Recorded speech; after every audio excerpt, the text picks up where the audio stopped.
Ooh, our lips look so good. I got good everything, trust me. What else you got good, Al? Take a look at that picture I sent you.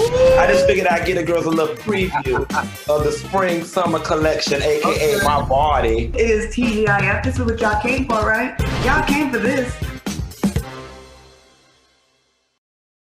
Hey everybody, happy Friday and welcome to TGIF. Y'all been asking for it and you got it 2 times a week. And let me tell you something. Shout out to everybody that watched the replay on Thursday of Wednesday's show. Y'all were just breaking all kinds of records. So I just want to say shout out to all of y'all that have been watching the show and watching the repeats. So without further ado, let me introduce my fantastic co-host. Please welcome brand strategizer, Mr. Al Reynolds. Hey, Al. What's up, Claudia? How you doing? I'm good. I'm good. I feel like you're always like cautious, like waiting for me to say something shady to you right now. And I'm like, I'm just saying. I'm on my P's and Q's with you two, I swear. Why? All right, please welcome talk show host, multimedia personality, YouTube star, and boating aficionado, Funky Dineva, aka Q. Hey, y'all. Oh, you giving us real cat-like today with is that cheetah? Baby, this leopard. I got my leopard on. Leopard, honey. Leopard. I got my liquor in my cup, my liquor in my leopard. Baby, I am ready. And I am your host, Claudia Jordan. And let me tell you, Negro, something about last week. Okay. I have been getting all kinds of pregnancy congratulations in my DMs. Them having a whole conversation about whether or not to be a good mom and it's time and because thank you. Because it's probably my fault. That's probably my fault, and I'm so sorry for that. You ain't sorry. Jordan is not pregnant. Okay, they went to the chop shop last week. She is not. She is no longer pregnant. Let me tell you something. At my age, if I do get pregnant, it's a goddamn miracle child. Wait, that's not good to say. Goddamn miracle child. No, don't put those in the same sentences. Oh, it would probably be the second coming of. I would have to keep that. So yeah. Right. So you will not see me at Planned Parenthood on a Saturday before 9:00 talking about I didn't eat since last night at midnight, from what I heard. Okay, let's get into some. Oh, we are messy already. Already. No, but what if I was after all this talk? That would be funny. Yeah, maybe not. Okay. All right, listen. What happened? And a hush fell over Jerusalem. Okay. Oh, here we go. Oh, the ghetto. Who is that? Ghetto. That's me. Man. Who's calling you right now? My friend Tanya from Atlanta, Pretty Place to cater. Shout out to Pretty Place for all your catering and production needs or whatever. Pretty with an I. Go ahead, girl. Okay, so listen, before we dive into our hot topics in our show, Funky has a special surprise for our tea mates. Take it away, Funky. So, guys, I did a couple weeks ago 23andMe. Quick story. We were sitting in the bar, and me, a Cuban woman, and a Venezuelan woman, we were just talking about cultural cuisine. What's a poor Cuban person's meal? What's the traditional meal for this? And when it got to me, I was like, you know what, guys, being, a descendant of the transatlantic slave trade, I really don't know what is, inherently natural for me. And in a drunken moment, I ordered a 23andMe for myself and for my friend Rosie. And I decided I would share the results with y'all. And y'all gonna fall out when y'all find out what the hell I am and where the hell I come from. But if we got the graphics, y'all, I am obviously, let me pull it up so I can follow along on my phone. I am obviously 92% sub-Saharan African. We know that part. But y'all, I'm 43% Nigerian. Who would have knew? Who would have knew? From the Nigerians stole that white lady. Yes, okay. I'm from the Imo region of Nigeria. I'm 13% Ghanaian, Liberian, and Sierra Leonean, and 6% Senegambian and Guinean, if I'm saying that right. I got 17% Congolese and Southeast African. But here's the kicker, y'all. I always told y'all I was a rich white woman. Baby, I am 5.2% European. I knew it. I knew it. I knew I was a rich white woman deep down inside somewhere. I felt it in my bones. There it is, right there, baby. The numbers don't lie. 5.2. I'm a rich white woman right here on the left-hand side, right here. I told y'all. And 2.1% East Asian and Indigenous American. So what this did for me, guys, and the main reason why I did this, aside from just wanting to know, is I was looking for something deeper spiritually. For those of y'all that follow me, y'all know I don't get down with the church and I don't get down with the Christianity. I don't knock it. For those of y'all who it make y'all better people, have at it. It's never resonated with me. And I was just always interested in what it is my people practice, what it is they connected to. And now I have a starting point. And I feel a bit more connected to something. What that something is, I don't know, but I'm going to figure it out. Shout out to 23andMe. And I would also tell you guys, there's also so many other reports that they give you. Like it says genetically, I am less likely to be able to sing on pitch and on key. You know what I'm saying? Like it gives you those types of breakdowns, and it makes perfect sense because I can't sing on pitch or on key. So I would recommend that you guys check it out if you haven't done it. Oh, you know what? I want to do that. I tried the other one a long time ago. There's 23andMe, then there's Ancestry.com, but it wasn't as specific as that. Al, we should try it. I'm down. Let's try it. So look, to all my Nigeria people, am I allowed to claim Nigeria? Like, what's up? What's up with the jollof rice? What's up with that I'm so out of touch with my people. The only thing I know is jollof rice. I got to figure out, because you know, listen, I'm a new person. Now I got a whole new culture on y'all hoes. Next week, baby, my name ain't even gonna be Q no more. It's gonna be Jaffe. Okay, I'm a whole new person. So now you can you'll no longer you'll defend the Nigerian scammer stereotype that they like to say. Right, because those is my people. Y'all not to talk about my people. Exactly. Well, congratulations on getting filling in a little piece of the puzzle and completing your puzzle. So, all right, you Nigerian. All right, Jaffe, we're gonna call you Jaffe for the rest of the show.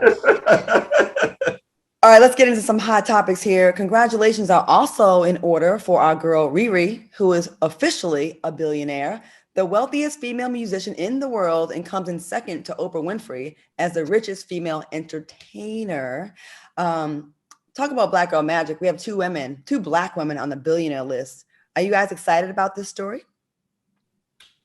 I'm super excited.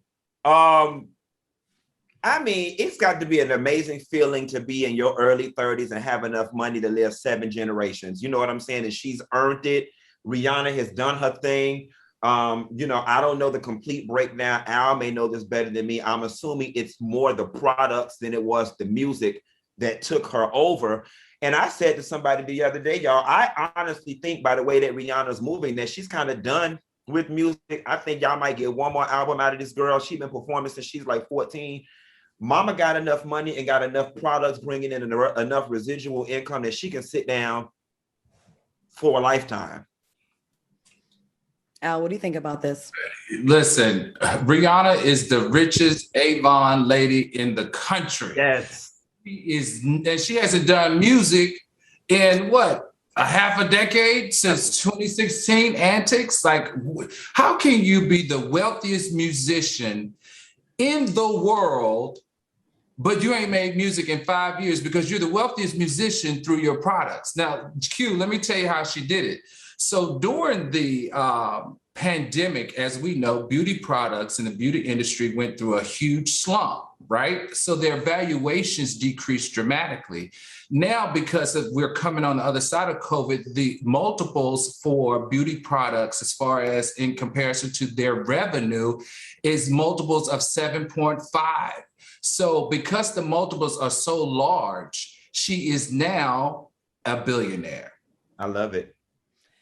You know, it's kind of ironic. One of the last songs I remember her doing is "Bitch Better Have My Money," and now, she got it. And then I also think about Tierra Marie. You know, I don't know if y'all hear the stories about between the Tierra Marie and Rihanna. They had thought that Tierra Marie was going to be the one that was going to pop and be the huge success story. And, she did, she's had her success, but Rihanna is the one that kind of, they said she was listened more. That was the word on the street. Right. But I think about Tierra Marie sometimes. Like she's a talented lady, but then to see someone that started at the same time as you reaches level, I wonder how she feels. It's funny that you say that. There's a video that was floating around on social media. You can find it on YouTube. It's Tierra Marie, Rihanna, and it was one other starting out girl, and they were paying tribute to somebody. I mean, this is when Rihanna was singing Caribbean influenced music. And yeah, it does have to, for lack of a better term, suck to remember being on the same stage with this girl at the same level. We both backstage, nervous, just happy to be here. Barely got enough money for a glam squad, but baby, we here. And now, you over here on Love and Hip Hop could barely pay 50 cents in your Uber bill. And this girl who you once shared a stage with is a billionaire. It definitely would do something to my self-esteem. Well, I'm rooting for her still. I love her underdog story, and I would love to see her make a comeback in some regard. I don't think there's a market for her. And I'm not trying to hate. I just don't think there's a market for her anymore, especially considering the fact that R&B has shifted in such a way that the influences now are the Summer Walkers and the Janae Aikos, if I'm saying that correctly, so on and so forth. Tierra's not young enough. That's not her musical style. And R&B it's not like it was back in the day when we had 20 women reigning at the same time. Deborah Cox, Changing Faces, Tracy Spencer, Whitney Houston, Mariah Carey, Mary J. Blige, Shanice. All of these women were out at the same doggone time. The radio, the summertime radio was the deal, baby. Song after song. R&B just isn't like that anymore. So the only way would be like a Summer Walker reach out and do a collab. Yeah. Somebody up. All right, we got to move on to this other story that I was kind of tripping on today. Fox News reported that Ashley Babbitt's lawyer's mom is saying that she was ambushed by a Capitol Police officer who fatally shot her as she tried to enter the speaker's lobby outside of the House chamber during the U.S. Capitol riot that took place on January 6th. Now, Ashley's lawyer stated it's not debatable. There was no warning. I would call what he did an ambush. I don't think he's a good officer. I think he's reckless. Now, the family plans to file a $10 million wrongful death lawsuit against the Capitol Police officer. What are your thoughts on this story? And if this isn't entitlement and audacity, then I don't know what the hell is. Al, go ahead, because I'm going to say the wrong thing. First of all, everything about this is just awkward and weird. Why would you only sue for $10 million for a wrongful death? That means you're telling me that woman's lifespan is only worth $10 million. That's weird. Number two, they are arguing that the Capitol Police did not tell her to stop or cease or don't move or I will shoot. So we know that's a lie. She's claiming, the family is claiming that they could not hear the officers state those things because he had on a mask. Well, if you couldn't hear him state those things because he had on a mask, then how did you not know he didn't say it? That's number two. And then number three, there was a special investigation around this because it was a Capitol riot. And the U.S. Justice Department decided that it was null and void and that the officer acted according to protocol. It's amazing some on the right are trying to paint this woman as a martyr and some kind of hero. And they're trying to compare it to George Floyd, the murder of George Floyd. If George Floyd can get, justice, then why can't Ashley Babbitt? I will not let y'all sit here and make this treasonous, terrorist white woman some kind of national hero because she didn't get warned as she was committing a crime, breaking into the speaker's lobby as they chanted, "Kill Mike Pence, hang Mike Pence." What were y'all going to do when you got on the other side of that door, Ashley? Oh, well, nothing, because you're not here with us. I have no sympathy for this bitch. If it was any of us, I mean, Tamir Rice got shot within 1.2 seconds.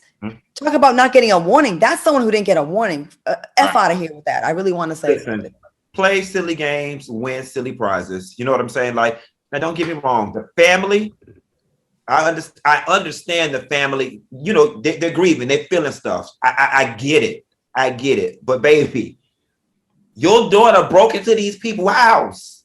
Like, she broke into the Capitol. What did y'all honestly think were going to happen? It's the delusions for me. And I'm glad that the government and the powers that be see this for what it is. And it's like, get off our line and sign up for a PPP loan, because that's about all you're going to get out of us. Well, she F around and found out, didn't she? Right. All right, y'all, we're going to take a quick commercial break, and we have plenty more TGIF when we return. Welcome back to TGIF. Shout out to everybody in the chat. Throw up a thumbs up if you are enjoying the show. I see all 1,400 of y'all representing for us. All right, y'all, let's get back into it. In an interview, Dr. Dre's oldest daughter, LaTanya Young, revealed that she's homeless and living out of her car and hasn't received any money from her dad in a year and a half. Oh, that's it? Okay. Well, she also said that her kids are staying with friends until she's able to provide for them financially. Now, Young works for DoorDash and Uber Eats as a delivery driver and says that she's just trying to keep her head above water while paying off her debt. What are your thoughts on the story? And is it Dr. Dre's responsibility to provide for his adult daughter? You know, this story is so layered to me, right? Because the first question I have is, how was this daughter conceived? Considering the fact that Dr. Dre has such a disregard for her, it seems as if there is no parental dad-daughter relationship.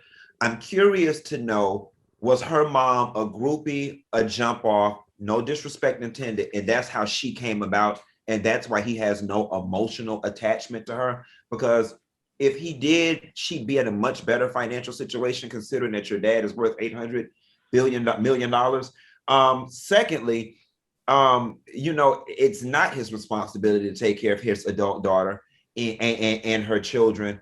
But thirdly, just from an optics perspective, just from being a good person, I just don't understand why long time ago, Dr. Dre just wouldn't have bought the damn girl a townhouse, put $1 million in the damn trust and said, I'm done with you after this. Please leave me the hell alone.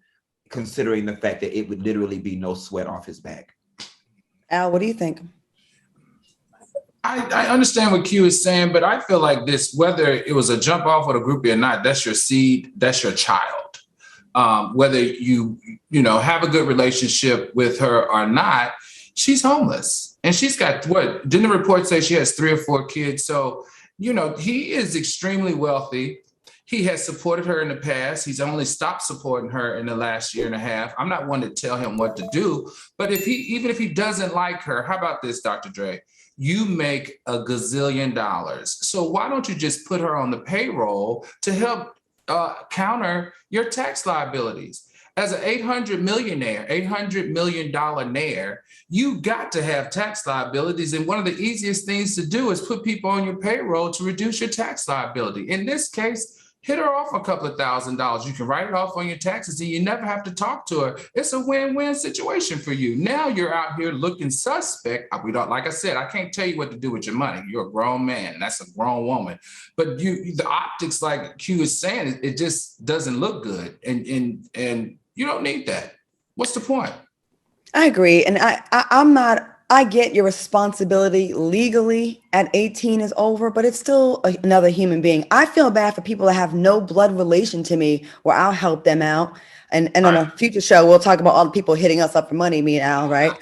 But like, I just don't see how you can be that successful and someone that was birthed from your loins. You're just like, all right, even if you're mad at that person, it's almost like, I'd almost pay them to go away. You know what I mean? Right. Like, just to not look like that. You look crazy right now, Dr. Dre. You look nuts. The kids have nothing to do with this. Yeah. Come on. They have nothing to do with this. At minimum, you got 4 kids that are homeless. Okay, they are staying with her friends, but she's living out of a car. I don't know. I just feel like there could be a better resolution to this.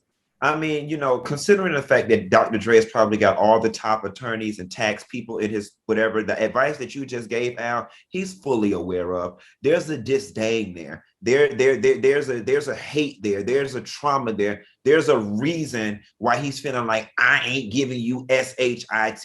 And, that's a conversation we should have for another show about how some men, particularly in our community, are just so able to have children and have zero emotional connection to them or responsibility for them. That is an issue that runs rampant in our community, and it's one that I don't understand. And the damage it does to generations of kids and adults, and women that have issues in relationships, men that have issues dealing with their partners. A lot of that stems from how you didn't feel love from your parent, and a lot of times your dad.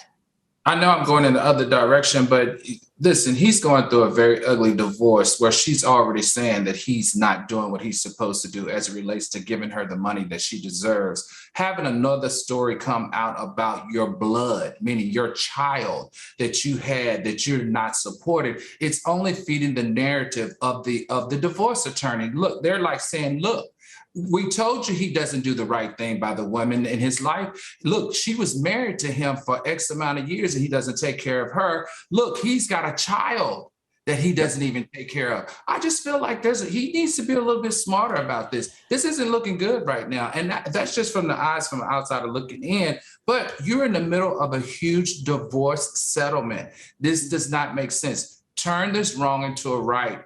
You got a lot of money, more money on the line. $300,000 a month. You're talking about a woman that you're sharing your empire with. This woman's not even asking for half of that. She's probably what you spend when you hang out on the weekends. When all his past stories of abuse and allegations from various women, it would do him well to do right by his daughter in his own life. I just get her an apartment. All you got to do is get her a little piece of apartment. Have the assistant. $24,000 a year. It's $24,000 a year. Yeah. You go to a piece of apartment and be done with it. Well, someone who doesn't need any help, and we're really proud of, Angela Bassett. She received a super huge major pay increase ahead of season 5 of her Fox drama 911.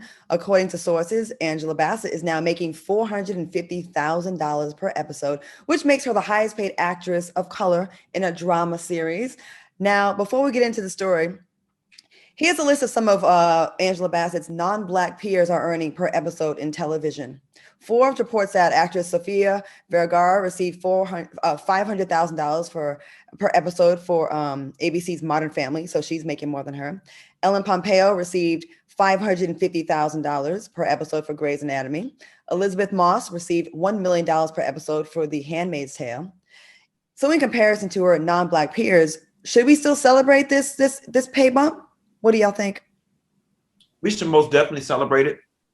I also think we've got to be careful with false equivalencies because we're not going to pretend like 911 brings in the same ratings as Grey's Anatomy, which means Grey's Anatomy generates more revenue or whatever the case may be. So some of these figures are based on, ratings.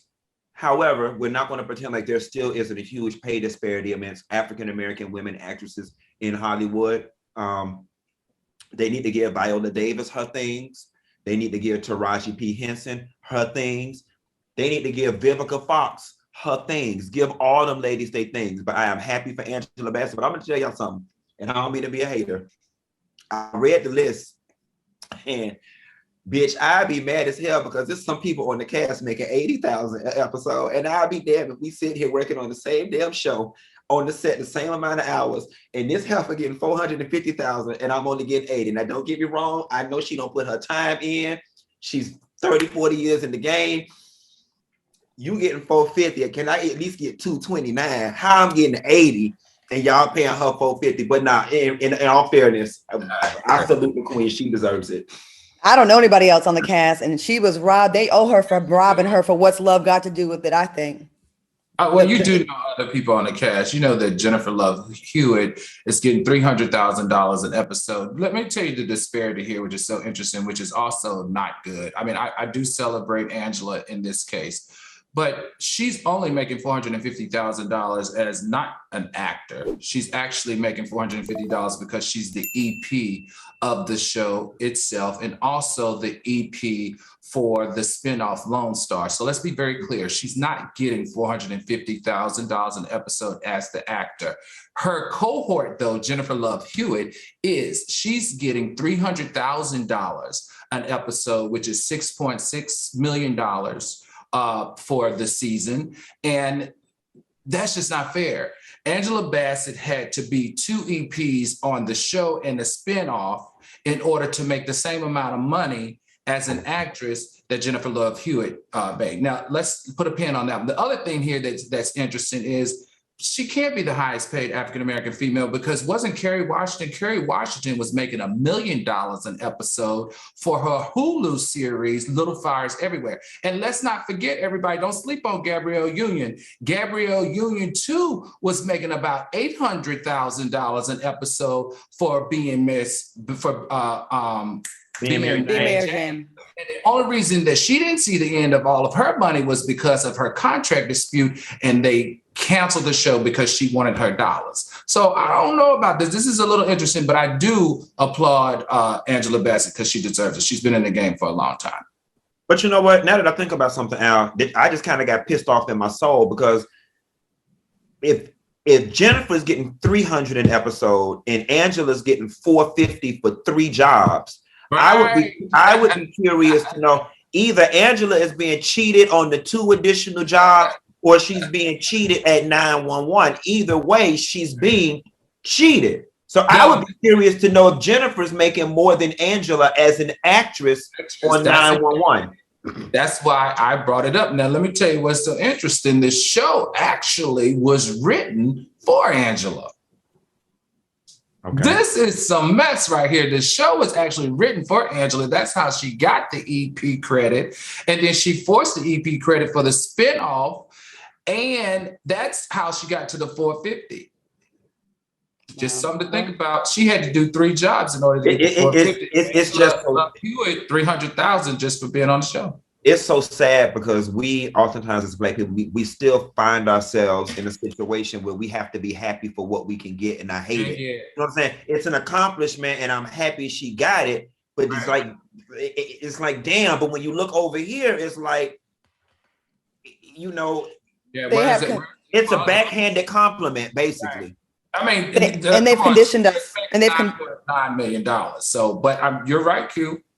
They've conditioned us for when you're Black to be grateful that you even got it, and the white women don't see it that way, never, and they don't move that way, and their agents don't move that way. The fact that Jennifer Love Hewitt, although you said I know her, I don't know if I've ever watched anything she's been in. I know Angela Bassett, okay, and I know she was robbed of an Oscar for sure. All right, moving on. A woman is suing McDonald's. Commercial.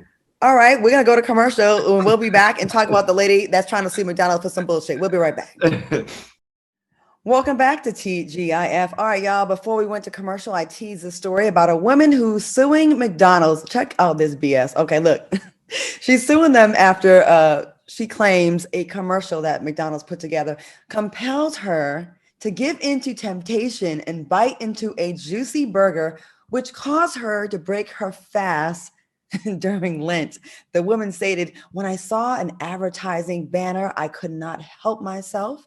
She also stated that prior to the incident, she has been successfully fasting for 16 years for Lent. Do y'all think she has a fair argument? What do y'all think about this case? You sound stupid even asking us that question. Okay. Well, thank you.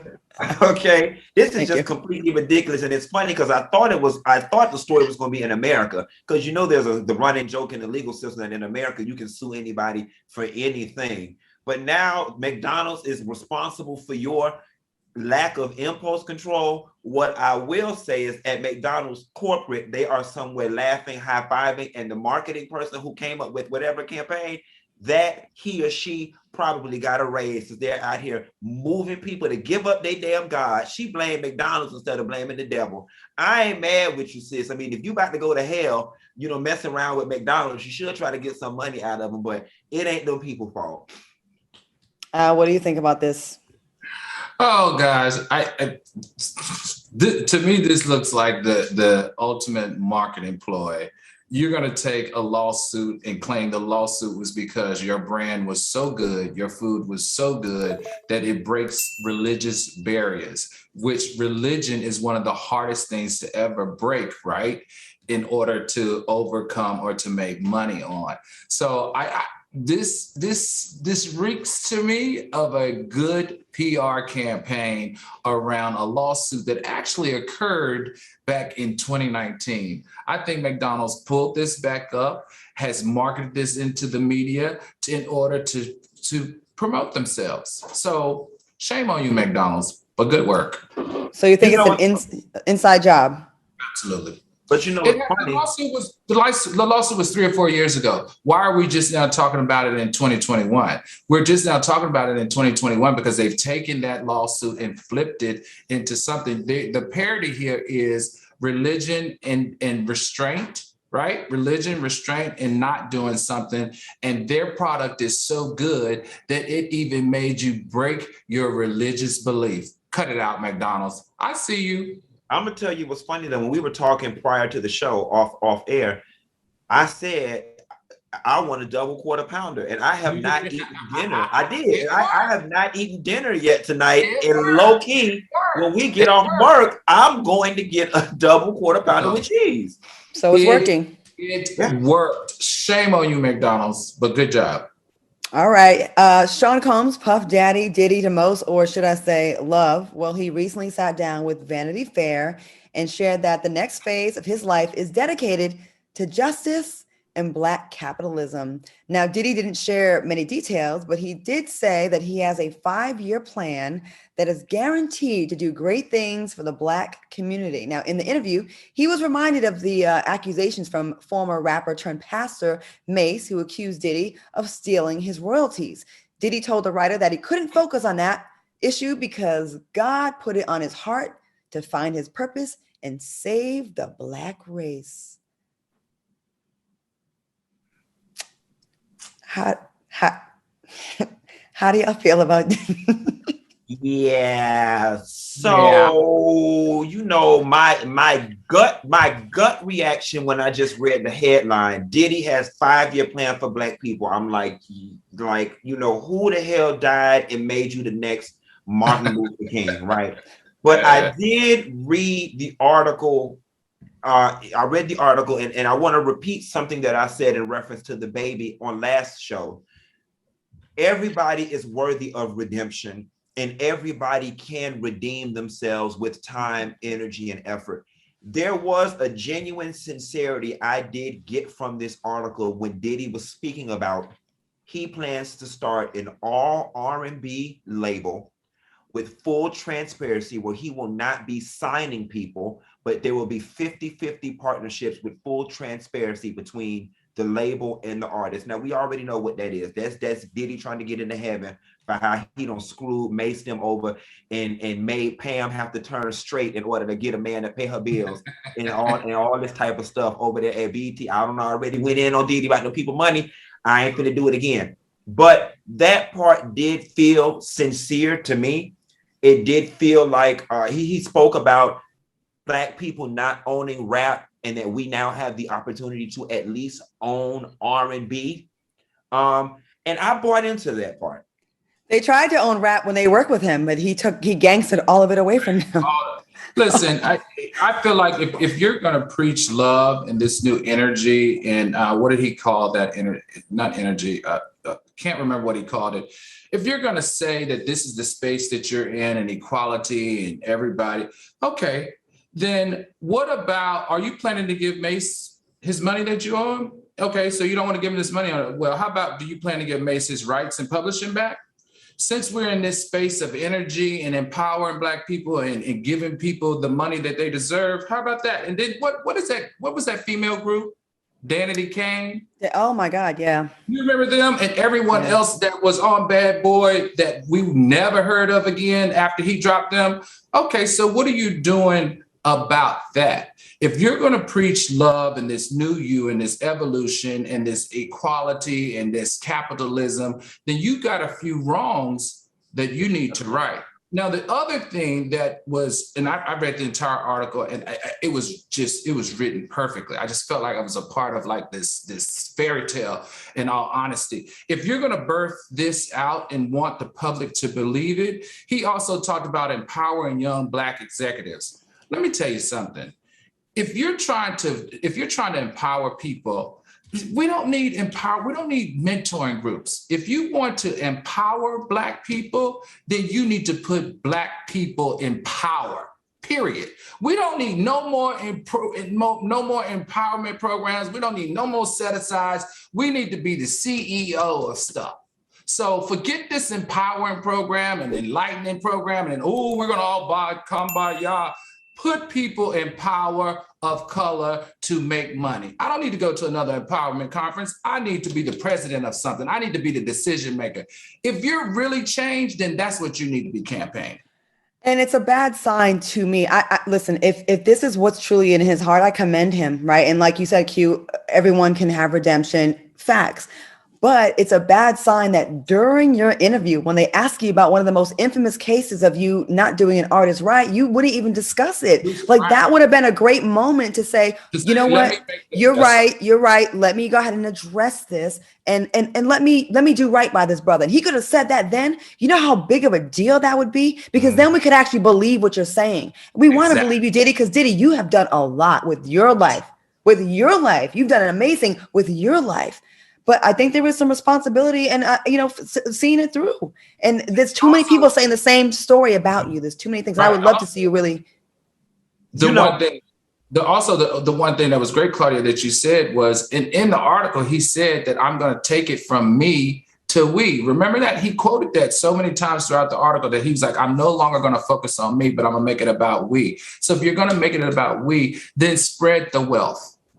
Considering how much money, I didn't mean to cut you off, that he's made from Ciroc and Sean John, I would be curious to know how much of Diddy's wealth it would take for him to right those wrongs. And my gut tells me a very small percentage. My gut tells me that Diddy would still be super duper rich if he gave Mace his publishing and his rights and what he was owed and everything else, that he would still be super duper rich. So you're right. I don't understand. Diddy, you're trying to pull the wool over our eyes a little bit. And you want to start from the middle, brother. You want to start peace and love from the middle, but you got to start from the beginning, my brother. You got to start from the beginning if you're trying to get into heaven. You can't be like, God, I lived wrong for 40 years, but forgive me for all the murders I did for the first 40 years, but from 41 to 70, I gave money to the Boys and Girls Club. That's not how this works. Right. You also can't be publicly saying these things, but then privately still acting like a gangbanger. Something else. That's what I'm saying. I just feel like if he really wanted this shimmy act to really be impactful and really have us rock with you, including the millennials and the Gen Zs, then he should have definitely said, yo, you know what? In this space that I'm in, I'm going to do right by Mace. I'm going to do right by these other artists. And here is my commitment. Make the pledge. You ain't even got to do it, honestly, but make the pledge when given the opportunity to do it. And everybody would have been like, well, damn, he is by space. Sorry. Speaking of spreading the wealth and rumors about Diddy, again, okay, listen. When we get back, we're going to talk about someone who Diddy might be dating who's about 20 some years his junior. We'll be right back with more TGIF after the break. All right, everybody, welcome back to TGIF. Now, listen, if you're like me, TV has been a saving grace, and I'm sure by now a lot of you feel like you've caught up on every single show that's out there, especially after the pandemic. We watched everything. So if you're tired of just scrolling through the same movies or the same shows and miss the excitement of new releases and new binge fest, then you've got to get Acorn TV.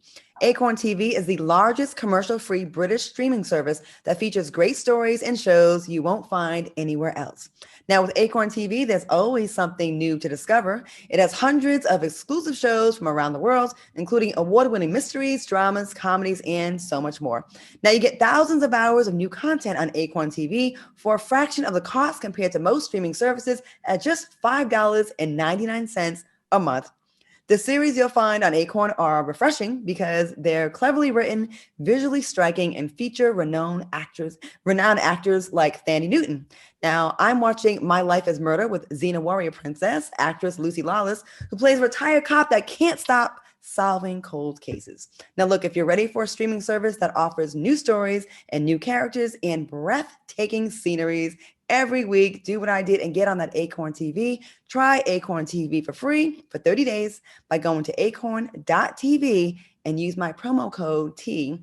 But you have to enter the letters in all lowercase letters. So don't forget that. That's acorn.tv, code T, to get your first 30 days for free. All right, y'all, get that Acorn TV. And real quick, score master that we've been promoting here. My good friend Trey said he used it, and he's like, my credit really went up like several points in like a week. So I'm really gonna try that. So yeah.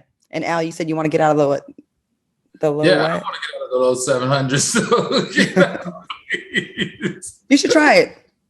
Y'all ain't finna run my pressure up to death by no damn credit. There once was a time I used to be so stressed out about it.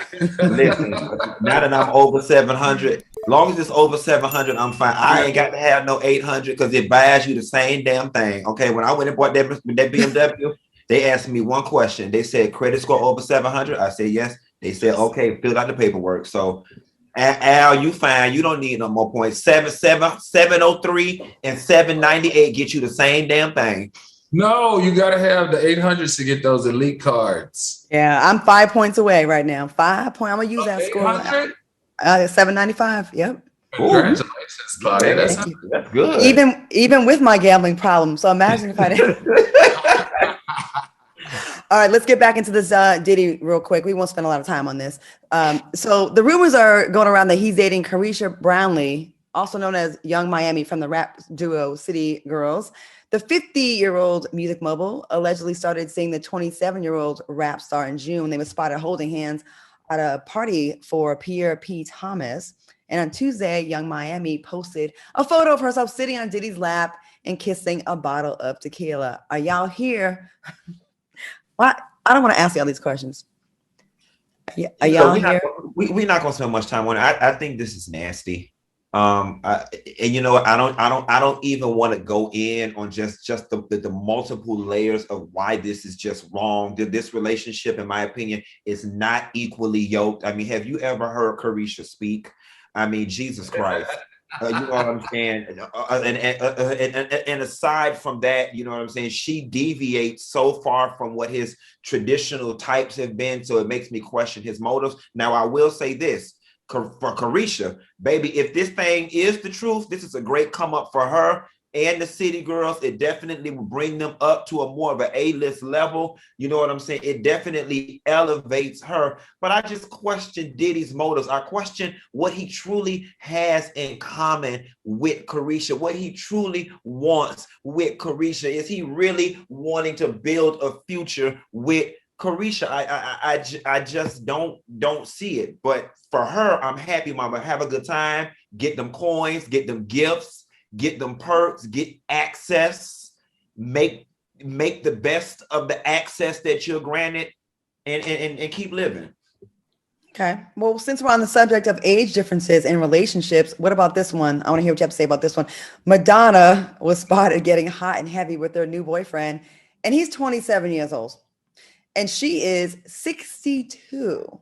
Not only was the icon seen tonguing him down, but they were also puffing on some smoke. And of course, social media had a field day when they saw the photos.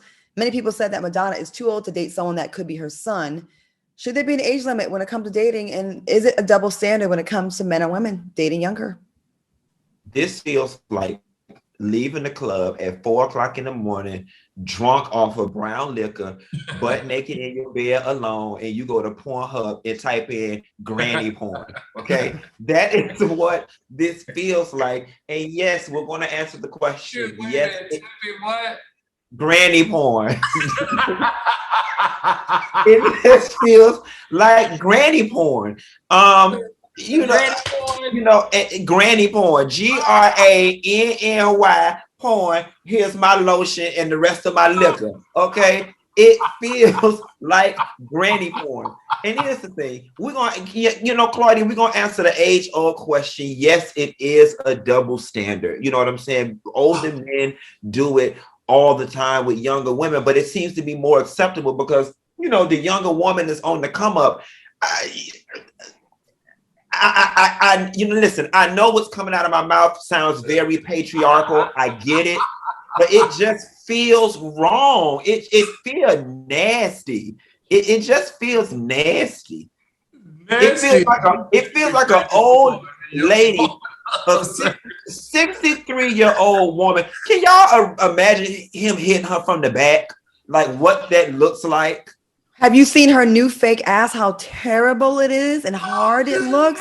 Have y'all seen her? Madonna got a fake butt. I mean, listen, Claudia, I'm not trying to put your business in the street, but you said your hip hurt when he tried to throw one of your legs bite.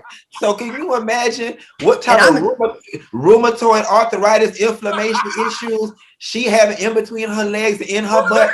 And that 26-year-old, he get on that brown liquor, get to smoking that Kush and that OG herb or whatever the hell the kids calling it right now. He do his Percocet and his Molly after they go to the club, and he ready to hit that Tootsie Cat, and she in there got to hit that life alert button because he don't hit that thing doggone hard. And now her Medicare finna get invalidated. Oh, God. You make a very good point because of my struggle, and I'm 16, 17 years younger than her, and I'm in pain. I know she in pain. I know she trying to grind, just get through, just to make him feel good that it's not so. And you know he trying to school the he trying to school the bank out of her. You know what I'm saying? You know he hitting that thing. I got this old thing. I'm finna make this old bitch give me her money. So you know he buy. And then yes, God. Yes. We gotta take a break. We gotta go, y'all. We'll be. Welcome back to TGIF. I'm your girl Claudia, joined by Al Reynolds and Funky Dineva.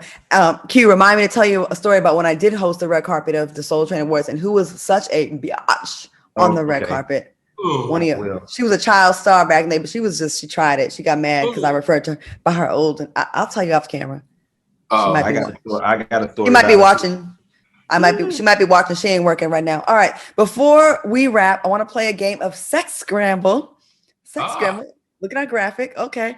I'm going to read a description of some sex terms, and I want you to try to guess the correct answer. Now, if you guess wrong, you got to take a shot. Y'all ready to play some Sex Scramble? Yes. Let's do it.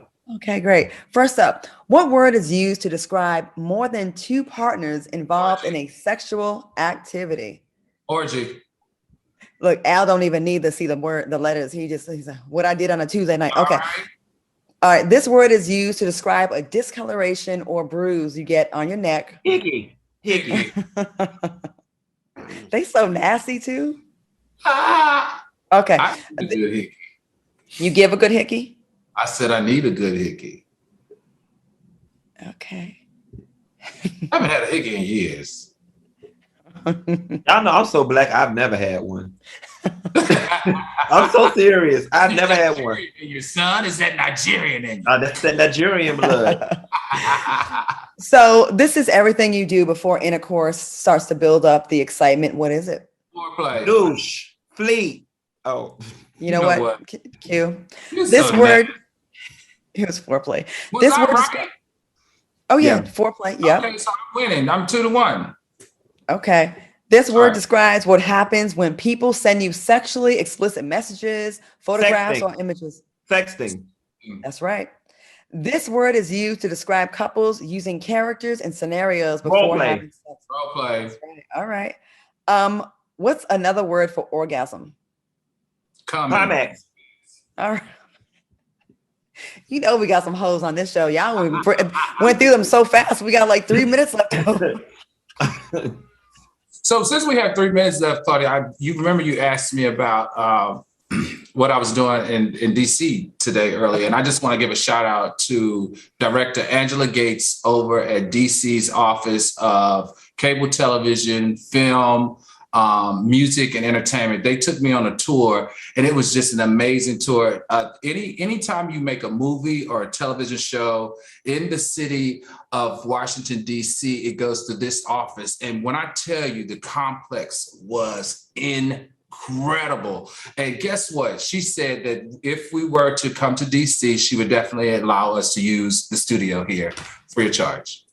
Oh, great. Oh, Did you have wow. It's cool, right? how'd you work that out, Al? You know. He got that And- shirt buttoned up. He probably got a hickey up under there. and she's a young Black female, I think in her late 30s. It was such an incredible experience. When I tell you I was in awe, Claudia, like it was like walking into a Turner Broadcasting studio and a freaking Sirius XM studio combined. It was like the best of radio and the best of television. It was a huge campus, and everything was freaking new. Every room was like digitally, just like high tech technology. It was amazing. Well, you know, that is really good to know. Director Angela Gates and everybody over there. That is really good to know, because when we do go to 5 days a week, I really don't want to move to LA. So I would choose DC over LA any day of the week. DC is fun. So Angela, girl, you know, yeah, Al, keep doing what you're doing, because we might, you know, we might need Angela.